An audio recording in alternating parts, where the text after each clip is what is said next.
Don't worry about that. Are we starting?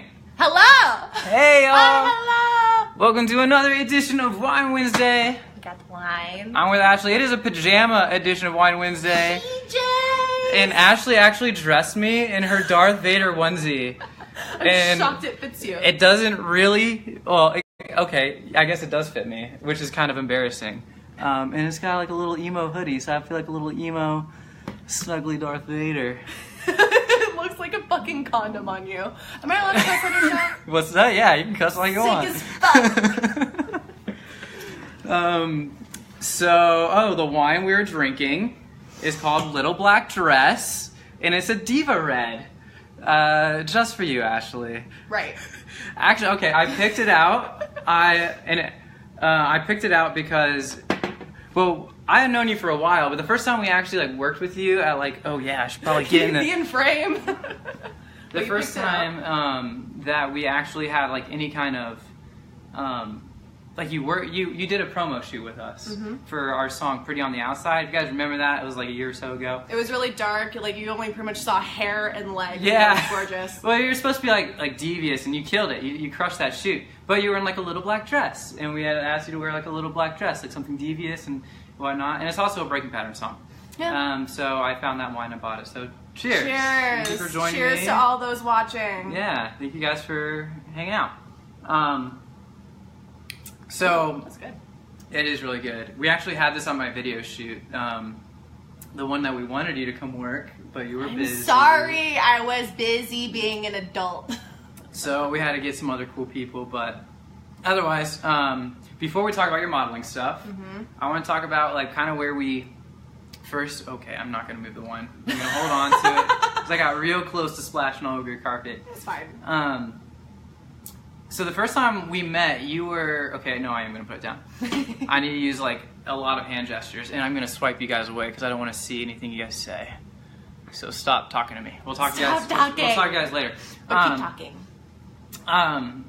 You were a promoter for The Collective, which no longer is a promotion agency. And I think you were only like 15 or 16. You were pretty young. I was 16 when I first was brought on, and I was brought on as a like street team member and as a door girl. I was one of the younger ones in the group when they had started. The other couple were like more like in the 17, 18 range. Yeah. But I was like super proud of myself because it was kind of out of the blue, and just because at the time Facebook famous was a thing. And someone had reached out to me and was like, hey, like, do you want to start working with concerts? Like, is that something that would interest you? And me being someone who from a very young age was very interested in the music industry, and I really wanted to like figure out a way to get a foot in the door, because it's not about going to school, it's about who you know and that whole kind of industry. It really is. So it's all about networking. I was really excited to be able to go to the Nile Theater, just walk in there. I dressed in like full interview attire, like not looking like I was going to a show. I was like full business wear. That's kind of funny given like and Carrie, do you remember Carrie? Carrie Pearson? Yes. Yeah, blonde. Yes. Yeah. I had met with her, and she's like, okay, so do you want to do this? And I was like, yeah. So they just put me on for a couple hours just to see. God. And at the time, I had a curfew where I couldn't stay there longer than like That's maybe hilarious. like I mean, you're 9:30 or 16, 10. like, yeah. like a And my little parents baby. were super, super strict. So I was just excited to be there. I was like, this is my start. This is where it all begins. I'm so excited. And I did that for so long, and it was such a fun time while I did it. Well, that's crazy. So you're actually already kind of like internet had some popularity going, and that was your resume. And Pretty someone much. was like, okay, here's a. It was girl just who would because help us. I was a cute scene girl with long black hair, and I was just I knew everybody, and I like hung around music, so it's just kind of how it all starts. So you had gone to a lot of shows before then, right? You had been hanging around shows. Were your parents sketched out about you going to shows when you were young? Oh, yeah. I remember my first show, my first like real concert ever that I went to alone. I lied to them about it. I said I was going to go sleep over at my friend Tiffany's house. Oh, Little did they no. know that she was also my girlfriend at the time. I hadn't come out to them yet before. Oh, wow. So we had went to a Scarlet Drive, Motionless in White, Scarlett O'Hara and Lauren battle show. And it was so sick. the most That's a great intensely first fun. show. Wait, was that like your first show ever? Or was Well, that like just that one was of the my really... first Metal show? Or... Yeah, metal show that I went to without my dad or without my mom. Okay. So Yeah. Oh my god, that's such a great first show. We were like front and center. This was at the clubhouse while this was still open, and we were like shit. right in the corner there. And I was like, because my girlfriend at the time was like this tall against me, so I was like covering her. It was fun. Yeah, you were the one being all protective. I was like pushing people back, back, like yourself. Oh my god, that's too funny. So that's cool. So then you probably transitioned from that and started doing promotion work. I know you worked with Bobby and stuff like that. Was that something that you ever like wanted to do like long term, or did you ever? Yeah. I definitely want to do it long term. That's why I stayed in it up until last year. Yeah. Or I think early last year. I had stuck with Bobby. He had worked with the collective as an intern really closely with Angelo. May we not speak of him. Yeah, I'm not sure most people understand all the stories. And Bobby saw in me that I was actually serious, and I wasn't just one of the evil Barbies, as Angelo had coined us, and I was very serious about the work that I wanted to do. So he had kept me and a couple of the other girls as he merged into third string production. So then he kept me on that, and I did that for a long time, helping him do like a little bit of organizing, really a lot of running, a lot of doors. And that's something I did see long term, but over time I just kind of got not burnt out on it, because I would still love to do it to this day. It's just, as we'll get into, the modeling actually kind of hindered me in that. Really? But I'll never take it back. Well, okay, so then I was thinking, because I feel like some of that kind of transition from like you were already kind of someone prominent online, then you became a promoter and like kind of a figurehead in the scene in your own right. And then I felt like that kind of transition into modeling. Was modeling something you just like felt like you wanted to do? Like, did it start off as like a fun hobby, or did it you were like someone who was known and people were like hiring you out for gigs, and then now you're accidentally a model? Or how did that, was it like a conscious decision, or is it just like a natural progression? I love this story because I was actually a commercial model when I was about 12.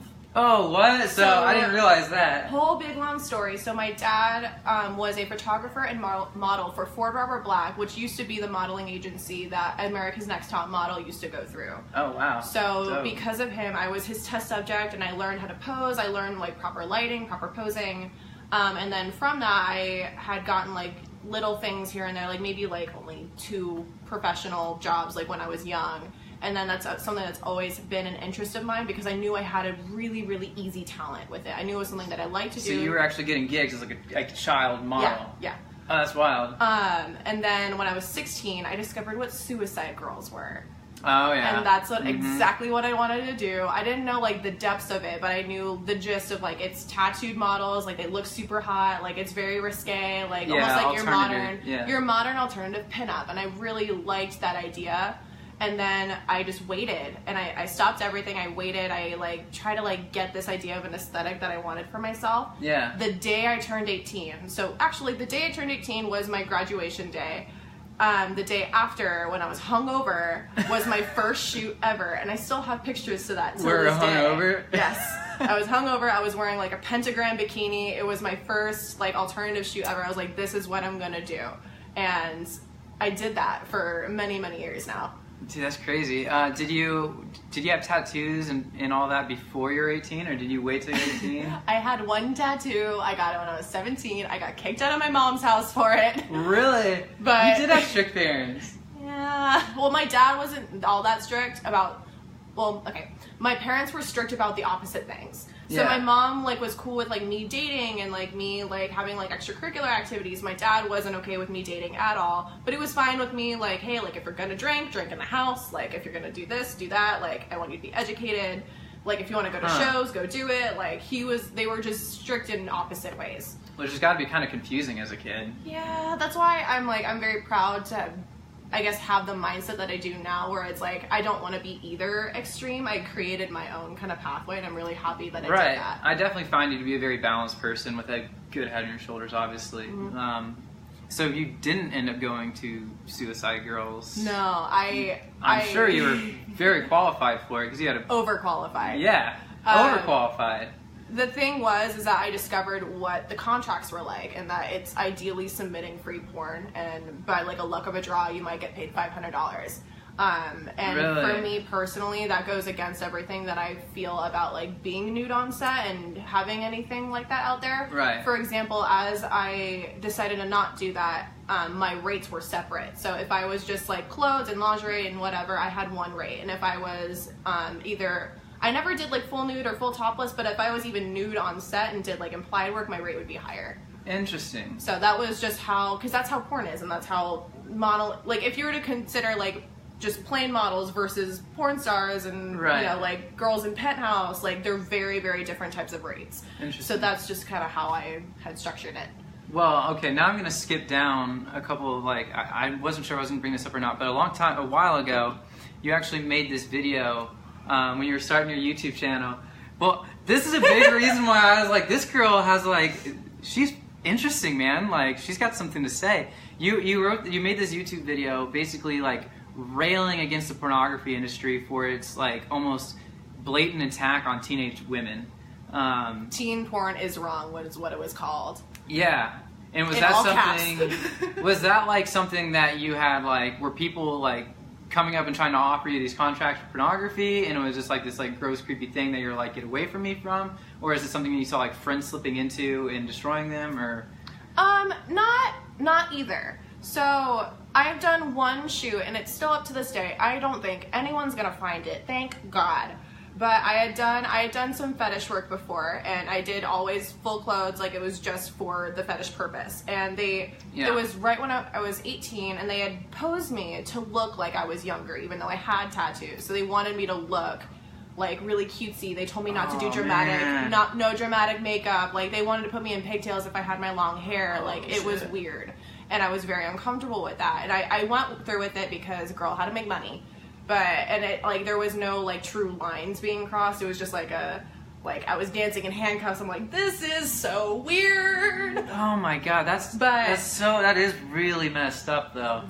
Because it's not even about, like, it's not about, like, teen pornography. It's about trying to get away with child pornography. That's my thing, and why I've always had a thing against teen pornography, or, like, the teen, like, category. The genre. So it's not necessarily, you think, a girl who's 18 or 19 shouldn't necessarily do pornography. No, if you want to do whatever you want to do, go do it. Me Yeah. personally, okay, there's a few different points with this, but when I watch porn, I want to have the girl look like I can buy her a drink after. Like, That's a good rule of thumb.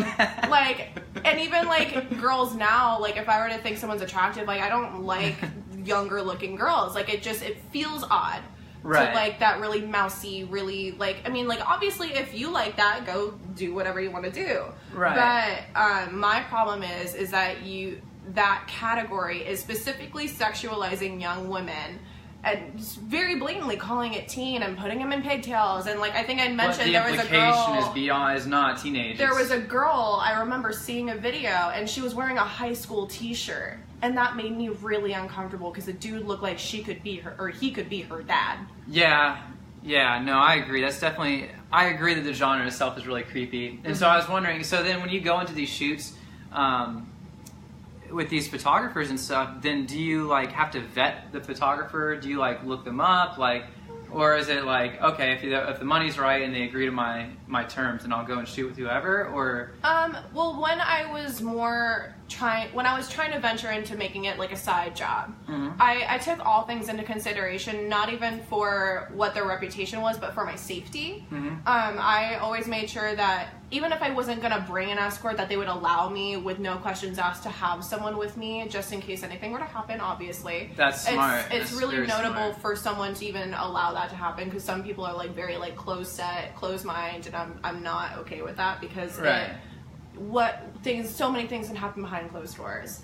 Right, which is why I was wondering, do you vet these photographers? Do you, like, talk to other models? Do you, like... I didn't go so far as to talking to other models. I saw who they worked with and what kind of work they did. You can kind of tell by the quality of work. I always kind of ventured into more photographers that went more of, like, the art perspective instead of, like, here's a hot model perspective. Right. So, and usually... through that, personalities would mesh a little bit better. I would feel a little bit safer in that, and usually the only way that I would vet anyone out would be especially when I was younger, like 18, 19, was asking if I could have an escort, and then half the time bringing an escort. You're right. So is that something you would advise, like, young girls looking to get into the modeling industry? is that something you would advise to them? Is try and bring an escort, like a friend with them to a shoot? Oh yeah, 100%. Especially like when you're in your like younger, like 18, let's say like 18 to even like 24, and even older, just for safety precaution. When you are shooting with a new photographer, it is always better to just, I guess, have all your bases covered, because you don't know who's crazy. I know there's at least like 2 different serial killers that like approached people as like they were models, and like the guy was a photographer. Like, it happens.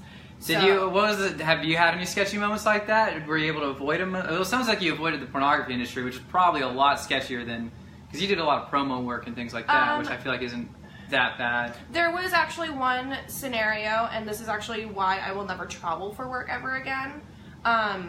The only weird thing is that he did invite me to bring an escort. He was going to pay for their plane ticket. I just was not smart and did not take up that offer, and I really should have.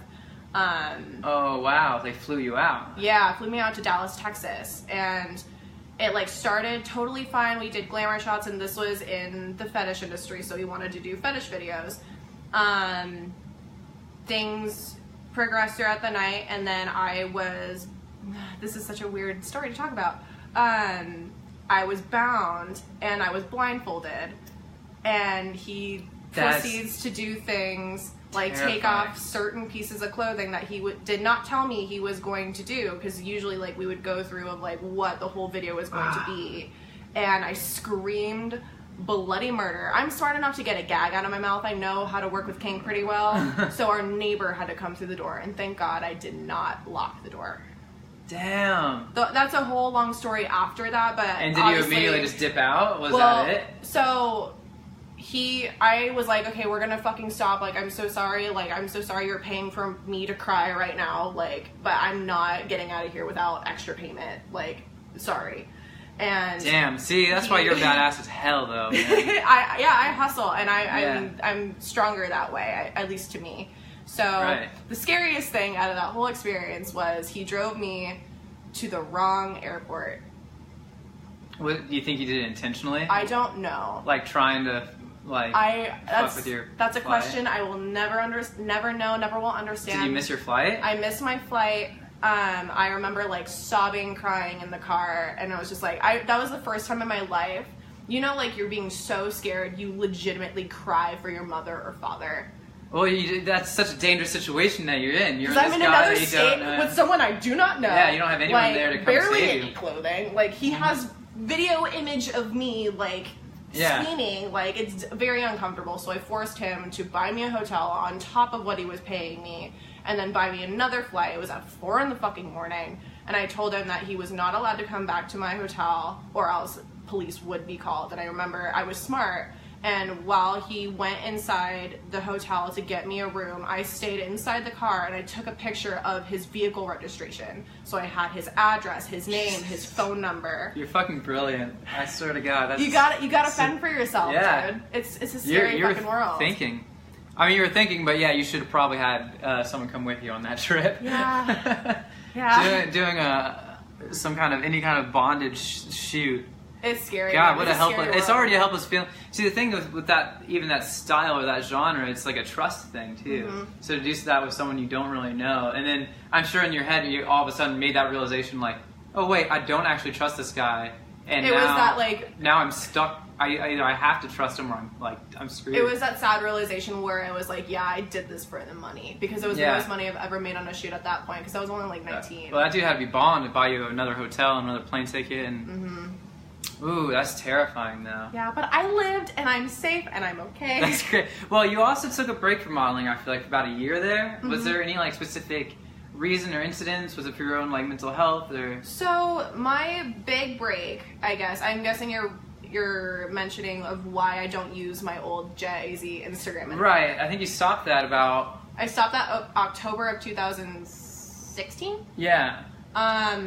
So I thought you had deleted it until you reminded me of it the other day. No, and yeah, I actually had to look it up, so and I was like, oh my God. I still have it so I can look at it, because that actually still has photos of me in high school.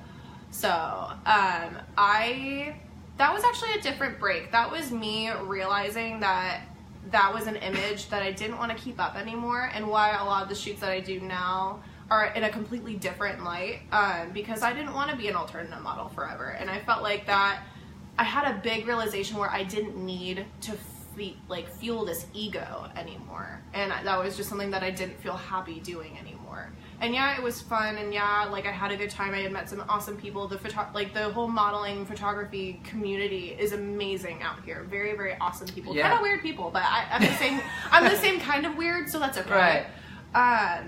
But I realized I didn't need to fuel this ego anymore with likes and with followers and with like, oh, like look at how fucking fat my ass looks. I didn't need to do that anymore. So I realized that I actually remember that whole... So was the attention that you were getting from it, was it like overall like a negative thing, or? No, it was all positive. Well, in a general sense, it was positive. But Right. I realized I think I had just got into a relationship at that time, and I was like, I don't need the sexual attention. I realized it kind of grossed me out after a while. Right. And you know, at one point in time, it did make me happy and did make me feel validated, but I didn't need that anymore. Right. So it was kind of like an external. Was it like a confidence booster kind of thing? Was it like the likes? It's kind ego versus confidence. So it was an ego booster. Right. So you already had the confidence. Oh, obviously, anyone who's doing that kind of stuff has a pretty high level of confidence. I feel like. So that makes more sense. It was more of like almost like a narcissism type. Yeah. And I just didn't, like. But it was also a job for you, so Right. that had to be an aspect of it too. So you willingly had to kind of quit the financial aspect of it too. Was that another thing that you're like, well, I don't see this as like a long term? And it was more like I didn't do it as consistently enough, at least when it came to money. Like I didn't do enough paid jobs to ever make it like really my side job. It was more just like fun money. Like I bought people, like I remember I did a lot of shoots like coming up on like Christmas, so I could buy a lot of people gifts. It was just like, it was a lot of fun money. So it didn't like really affect my actual income. I've always had a normal day job or 2 normal day jobs. Like that's always been me. So yeah, it never really affected that. That wasn't really an aspect that I was thinking of when I really stopped that part of social media and that part of my modeling. It was just way more of more of like a mental health break and more of like a personal revelation. Like that was part of me growing up. Interesting. You also mentioned like your relationships. Did you ever feel like the attention that you were receiving was like negative for your relationships? Did you ever feel like the modeling conflicted with not even just like boyfriend relationships, but what even like with your dad? Was he like happy that you're like a model and stuff like that? Or your parents supportive of the decision? Or So this is actually something I do not want to get into, but I will mention. I haven't spoken to my father since I was 19. He doesn't, at least to my knowledge, he hasn't talked to me about my modeling. So in my brain, he doesn't know. That's so interesting because it's a connection with your dad, I imagine, because he was a model as well, and he taught you so much of what you knew. Right, and I feel like if I were him, I would be proud that I would be doing it freelance and doing it all on my own and managing myself. Yeah. But obviously, like, I don't want to see my daughter, like, in a thong and, like, a see-through bra. Yeah. Like, I would understand that, but it is my life and it's what I wanted to do. So. Right. And so did you ever feel like it caused strain with other relationships? Were boyfriends, like, a little bit Oddly more? enough, no. Because I'm a sucker. I have a type. I like musicians. So it was very much like a fair trade-off of like, yeah, you have guys fighting for you on Instagram, but you have fangirls waiting for you backstage. Like, so it was kind of a fair trate-off. So, yeah. And then with friendships, it was actually like a bonding thing because at the time, oh my God, wine. That's what it's all about. At the time, a lot of other girls were wanting to get into it and sought me out for like advice of like how to get into it, what photographers to like get introduced to, and there were girls that I did the same thing to, where it was like there was a minute where I wanted to get into cam modeling and I like became friends with a bunch of cam models. Like, how do you do it? Like, is this a thing that I want to do? Yeah. So if anything, it was a really great networking tool and I met some really cool people, and really it was just me modeling was almost just like a talking point. It never was really like a negative or a deterrent. It never was like a real, I don't know, like people didn't need to know me, but it was cool to talk about. But I don't think I would ever mind. Of course, I've never dated a girl who did like professional modeling, especially to the extent that you have. But I imagine you get a lot of messages from guys. I used to, yeah. So was that ever like, were you ever getting all these like solicitations from guys, and I mean, I'm hoping the guys you're dating are confident enough within themselves and the relationships that It's it funny. wasn't like an issue. I was never really a true victim to like random dick pics all the time. I never got Really? that popular.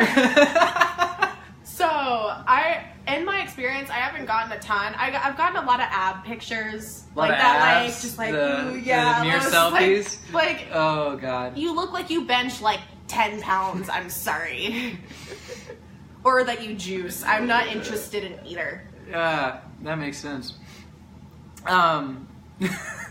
So what? Oh god. Okay, wait, hold on. I'm gonna share the story. I know what you're gonna talk about. I wanna, because we're talking about like all the like the attention that you receive from guys and whatnot. And to me, it's like it's absurd. It's absolute. And I guess I've never, like, I've seen like Instagram models and stuff like that, and I see like all like the F boys who go online and just like, yo girl, what up? And I like see that shit. I'm like, oh yeah. Like heart emojis everywhere. Yeah, I'm like, you guys are such suckers, but okay, whatever. Like, if that's your thing, you know, dudes, do you. And whatever, I'm on that page too, right? Who am I That's fine. Who am I to judge? But in any case, we were out on Mill. It was Mill like, Avenue in Tempe, Arizona. If you aren't from here, what up? Coming to Mill. It was like, yeah, me, you, Rio, Brandon, like that. shouts out. Yeah, that whole crew of people. Seb, all those dudes. Yeah, we were like walking. Wow, we kind of got. Well, first we got separated. I had was talking to another group. My other group, Rio and all those guys were in one of the bars, and you guys stepped out right as I came out, and we reconvened.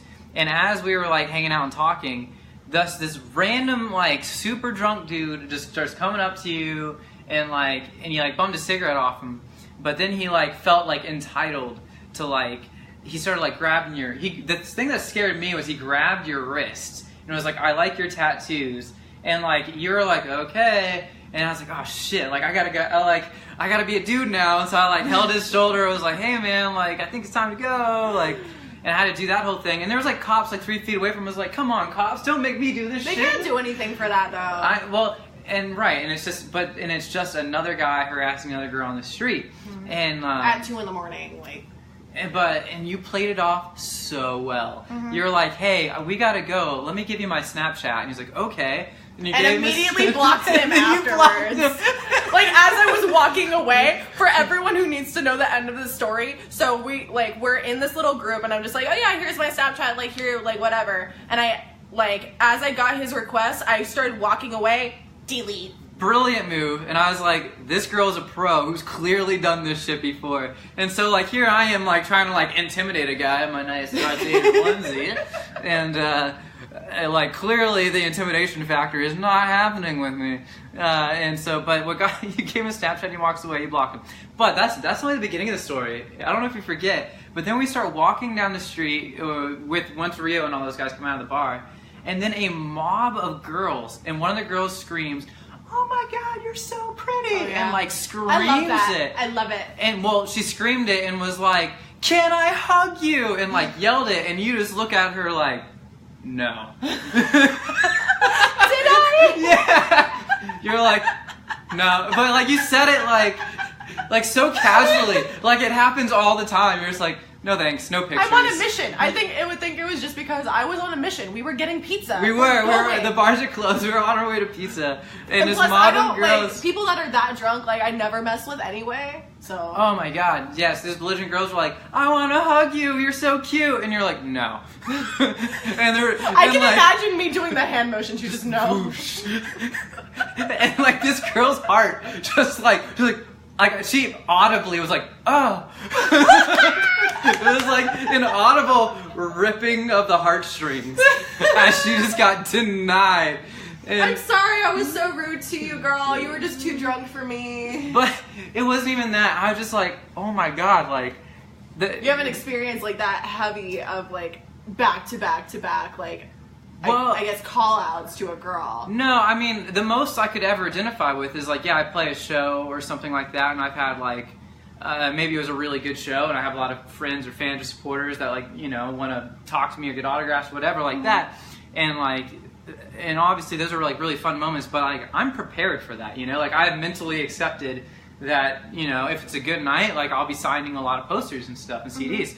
But I have never, to an extent, like, and I actually, hold on, I have gone in public and been like, hey, you're in the breaking pad, and I'm like, well, yes, I am. That's cool though, because you have notoriety. Just a girl on the street does not have a notoriety. Well, that's the thing. Like for you, it's no longer like for me. It's like, yeah, there is this sense of like, oh, this is really cool. But for you, it's like, oh my God, you are constantly harassed. Like when you're at this level of like attractiveness or whatever have you, or like approachableness even. I don't know. People feel like this entitlement that they can grab your wrist and look at your tattoos, or that a girl can come and hug you. Like, what kills me is all these people thought they had a right to touch you and invade your physical space. What and I it was respect, like one after the other. What I respect is someone asking. What I don't respect is like what that guy did and just grabbing me. Like that's not okay. I respect being like, can I hug you? Like I am okay with that. Right. Yeah, that makes a little bit more sense. But yeah. I would not want that life on an average day basis. You know, sometimes when I do go out, especially now that I'm 21 and like with going out, sometimes I will do my makeup so people will approach me, and especially girls. I love getting getting compliments from girls when I'm out in public. I love it because it's like that bonding moment. It's like we become 5-minute best friends. Right. But like with guys, sometimes it's like, thank you. Like, what do you want? Don't bother, man. Like, just move right along. Yeah. You gotta be in a really good band. Shut the fuck up! Do you play an instrument? Is your band got at least 1 million views on Spotify? Shut the fuck up. I'm sorry, I have a type. No, there's nothing. Hey, I have nothing wrong with the type of guys you go for. Because it's good that type exists. Everyone's got a type, whether it be blondes, musicians, architects, anything. It's true. Architects I don't know. Totally a type. Okay, hold on. Going off of that, so but you yourself are people that they're interested in, and this transition is so smooth. Sick. You are a musician yourself, yeah? Yes. You're a singer songwriter. I was more heavily when I was like in high school and like a little bit out of high school, but not so much anymore. I would like to get back into it, and I have a lot of people pushing me to. I just haven't been able to commit right now. So. Is that something you would do in the future? Come back to the local scene? Do some shows? Oh yeah, I have many a vision that I would like to play out, but it's just the fact that I am trying to deal with balancing a real job with a life outside of that right now. Once I get that down, I would like to do something more. It's a commitment. Yeah. Playing music, selling tickets, all that. It's the whole thing is it's kind of an all-consuming But it's deal. so fun. Like I'm so jealous of you guys all the time. Whenever I go to a show and I see local bands do their thing, especially like when it's like a whole bill of local bands, I get so jealous because I'm like, y'all are having so much fun. That looks like such an emotional release. Like you guys are just happy to do what you want to do. And some people think it like some people or some musicians can think it's like such a competition and they view it as a business, and I do respect that because your band is your business. But like when you're on stage, that's what you do and that's what makes you happy. There's obviously a reason why you're doing it and why you're sharing all of this with us, and whether that be a money end game or to actually, you know, like make us happy and make yourself happy, we receive that always, no matter what the end game is, and that makes my heart so happy. And that's what I want to do. I want to be able to share. I have so much shit in my brain, and I want to share it to everybody. Whoa, I like you sharing your shit. You got some serious wisdom, and I think it would be cool if you came back to the music world. And I agree with you. When I approach music or anything like that, I definitely... there's a couple different aspects. There is like the writing part, which is the emotional release, and then when you see it connect with someone, it's always a trippy thing. Oh yeah, that's all I want. That's like my main thing, is that I just want someone to know, because I have a notebook right down here underneath this table that you guys are on. I have 2 separate like lyrics or EPs of lyrics, I should say, written right now, totally different styles, and all I want to know is that someone just fucking feels me and just understands exactly what I was going through at the time. And that's all I want, is just someone to give me a hug and be like, I understand what you're going through. And I just like want to like feel that hug and just be like, we need to have a moment, like thank you for understanding, and I'm sorry for you going through this. Like, yeah. No, that's definitely the thing with that too, is it's like a it like justifies the pain that you've been through. But to me, it's not even just music. Like, even if you have a conversation with a friend who's been in, like, who's going through something that you have already been through, and you're like, oh my God, like, I get like weirdly happy when that happens, even though they're like horribly depressed. You have some wisdom to spit on someone. Right. I'm like, oh my God, like I know exactly what you're feeling. And let me tell you, like it gets better. And like this is how I got through it. And like, you know, take it or leave it. And it's gonna suck, but like this is what I feel, and this is what I did. And I think that is definitely so. When I think songs is like a very similar sensation. Is like someone's like, oh my God, I had that same exact type of breakup, or that same like moment in my relationship, or like I felt that exact same thing. I'm like, yeah, like I couldn't.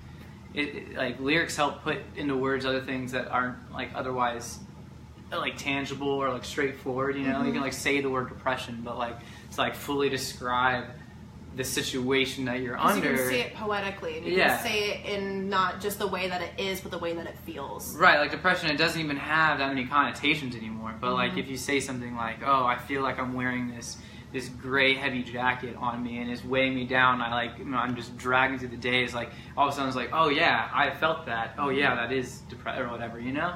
Or like similar with like happy songs. Like I write a lot of freaking happy songs when I'm sad because I hate being sad. Yeah. So I have like the cheesiest songs ever. And when you hear like a cheesy song from me, you can guarantee be like, oh man, Jack must have been like, he must have been crying. Yeah. He needed a hug. He needs some milk. Yeah.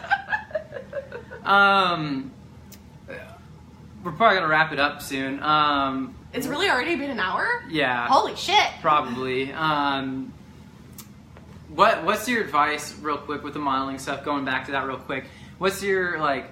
Okay, one. What makes like a good model? You kind of touched on it a little bit when you're talking about early in your days. You're talking about what makes a good model, but what would you advise like a young model? You are not just your face, you are also your professionalism. That's something that I hold very dear to me as a person, especially when it comes to work and when it comes to like the things that I want to do even as a hobby. You being professional goes miles, especially when you are asking for a rate. And when you're asking for money, you want to make that $100 that someone's spending for an hour of your time, you want to make it the quickest, sickest, slayest fucking hour that they've ever had before. And you want them to keep coming back to you, even for just whatever work. If they have like something like an idea that they want to like execute, or if they have more paid work and it's more expensive, like you want to be able to stick in someone's book as a professional, on time. Right. Like that's a huge thing. Make sure you're on time, prepared model. It's because you're not just your face. Anyone can have a pretty face, but someone that has the backing and the self-management is so important. You know, and I really think that shows in like your work too, because I've always really highly complimented your work. And to me it was like, yeah, there's like a million pretty girls out there. Like, so to me, yeah, again, modeling and things like that was never just about like pure beauty, because you can find pretty girls, or like guys too. But for me, like, wow, when we worked for you on our shoot, like we're like, okay, we want you to like have this kind of look and act this kind of way, and you're able to like hit the marks like really, really quick, and like you showed up on time, and you just like executed like the job really, really well. Whereas like I've tried to work with other models who like don't show up on time and things like that. Now I'm like running late on a shoot, and it was just like a really difficult situation. And the funny thing is, I can like look at those the photos some of them shoot and stuff like that too, and I can almost like sense that too. As like, yeah, you're just using the same facial expression, same body like language. Like there's nothing really unique or anything like sticking out, even though it is like a really pretty girl and it's like a great photo. But I can just tell it was just kind of like slapped together, and you just kind of like gave it your whatever. And something you said kind of sparked another really big tip in me. Don't just do it for the money. You have to really feel it as an art form. And if you don't feel it as an art form, you will fall into shit like porn and fucking Penthouse type shit. Like you will fall into that if you're just doing it for the money. You have to be able to see yourself as an art piece. That's a sense of confidence that really, really comes from that like deep within point of view, to view yourself as an art piece. Because every human is built as an art piece. Use it as such. Dude, I love that. Actually, I'm not going to say anything after that, because I think it's a really good thing to end it on. Real quick, do you want to promo like your channels or so whatever? I currently don't have any YouTube channels. I would like to. Please comment if I should do that, and if you would like to hear me talk. So my Instagram right now is Ash Gleason _. My personal Facebook is Ash Marie. You can find me at your, I don't know, next local show. Yeah. Or I don't know. I hang around a lot of places. You can find me at your local Zia too, just browsing with no makeup on. All right, let's see what we're saying. Let's see. Jacob says cut him off. I am not an alcoholic, Jacob. Okay. Anyone else? Anybody? No questions? No? All right. Maybe not. Okay. Oh. Cool. All right. If you got any questions or comments, you can leave them. We'll respond to you throughout the week. Otherwise, thank you guys for hanging I will in stalk there. this comment thread forever. So Yeah. Cheers, y'all. It's not Have a good one. tilted, And but that's how I what do you feel. guys? No one said anything about my Darth Vader onesie. Thank you for letting me borrow your Darth Vader onesie. Of course. I appreciate Cheers. it. Cheers. Cheers. Bye, guys.